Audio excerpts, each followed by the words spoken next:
Yo, what's up, everybody? It is Kev, one third of the good guys that make up games, music, life, and today I'll be coming to you with a review of the new Sampha album titled Process.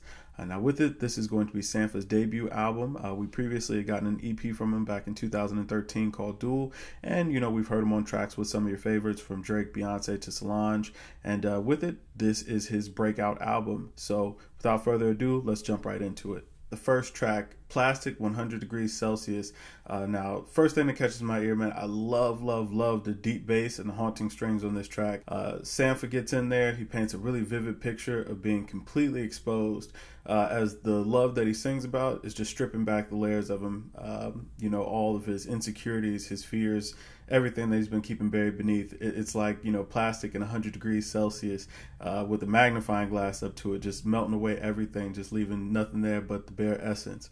I love the moment that he captured on that track. And then that moves into Blood on Me. Blood on Me, first thing that kind of caught me was the programmed drums and the bells. They kind of caught me off guard on here, just because I wasn't expecting so much of an electronic sound on here. But once the piano comes into the track, everything comes together. I love the energy, the passion, just the raw emotion that Sampha puts into this track as he's singing about just a nightmare that he's been trying to escape, and it just keeps happening. But what I really liked about it is at the end of each verse, someone or something would, pull him out of that nightmare, bring him back to the real world, put his feet back on the ground, which I thought that was really dope.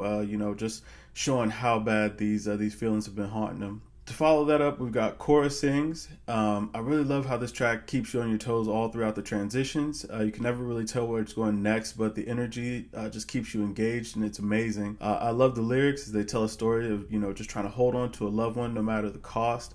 Just because you can't imagine life without them, but, kind of knowing that in the inevitable, you will end up losing them one way or another.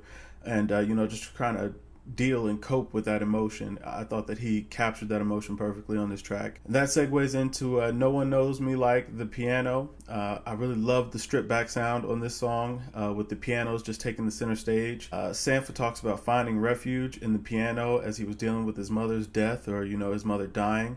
It was just a beautiful song, just full of emotion. You can really feel where he's coming from. He really captured the energy, the essence of the emotions that he was going through in this track. I feel like a lot of people can connect to that, or relate to that. If you've ever lost somebody in your life, anybody can relate to that, which really just makes it a dope track. After that, we have Take Me Inside. The build-up throughout this song is just phenomenal. As Sampha talks through letting go of a past love and moving on with his life, or at least, trying to, he's still wondering, is there something there, or what could have went different, or how this could have ended up different, but, still trying to let it go. And that transitions into Reverse Faults. With it, it's got a spaced out vibe to start off this track, and then it leads into this, like, real heavy, deep, dirty bass that transitions on into the hook. Sampha's telling the story of treating someone that he loved poorly because of all of the things that he was going through in his life, all the different emotions that were pulling on him, everything that he was keeping to himself, and how that emotion just kind of come out at anybody in the form of anger or frustration. And now he's looking back on that relationship, realizing that his frustration with the person that he's dealing with had nothing to do with them.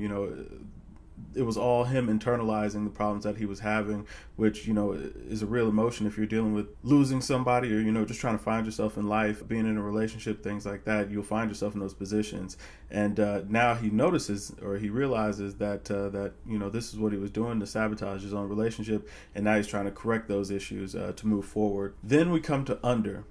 Everything on this track is just working. Sampha was talking about being seduced by a power so strong that he feels like he's drowning in it, just falling victim to the spell and crashing beneath the waves of the love that he was looking for, the energy of his love that they're giving off. I believe that this song is actually a follow-up of Reverse Faults, and even beyond that, Take Me Inside, where he's just trying to rationalize or trying to deal with not being with this person any longer, or that relationship ending, and he wants to move on, he wants to let it go, he realizes his faults, but their energy, just something about him is just keeping him drawn to them, just bottling up those emotions and trying to figure out or sort through what they mean or what they are, and how to work through it. After that, we work through to Timmy's Prayer. This track starts off with some really heavy, just washed out drums and a faint horn in the background.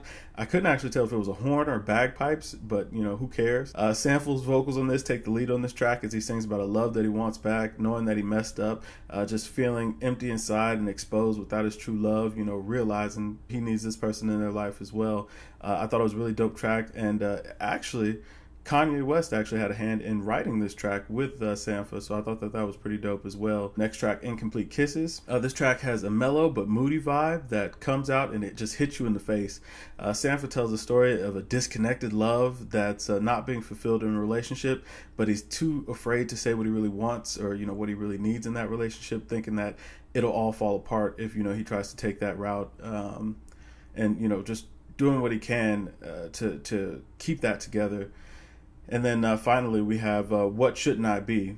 This track starts off very quiet and atmospheric. Sampha sings about trying to find himself again after all that he's been through and not knowing what to do next. It's a very sad song, or a very emotional song, but I felt like it was fitting for this album. Him just talking about the process that he was going through, dealing with the things that he was going through in his life, and it didn't necessarily leave out on a happy note. He's still going through these things, but he's reconciling with it, he's dealing with it, and he's learning to come to terms with where his life is now, at least as it goes throughout this album. And I really thought that was a dope way to kind of close out the record, rather than giving you that good luck Chuck out the door, just kind of letting you know that this is how I'm feeling right now, and I'm still working through it. It's not quite done yet. So I thought that was amazing. Overall, on this project, I thought that the music was amazing. I thought that the singing was amazing. I thought that the songwriting was amazing. It was well produced. I felt like 10 tracks was the perfect place for this album. Like, it didn't need any less, and it didn't leave me wanting any more. I felt like this was such a complete project from front to back. Everything fit the vibe of this album, and you really just got to take a bit of a peek inside the soul of Sampha, as it is today. If you haven't given this album a listen yet, I would definitely recommend it. Get out there, give it a listen. It's well worth it. I go to 97. There we go.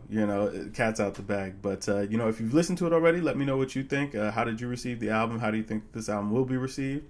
And, drop a comment below. Always like, comment, subscribe. We appreciate everybody that's been rocking with us. Again, this is Kev, 1/3 of the good guys that make up Games Music Life.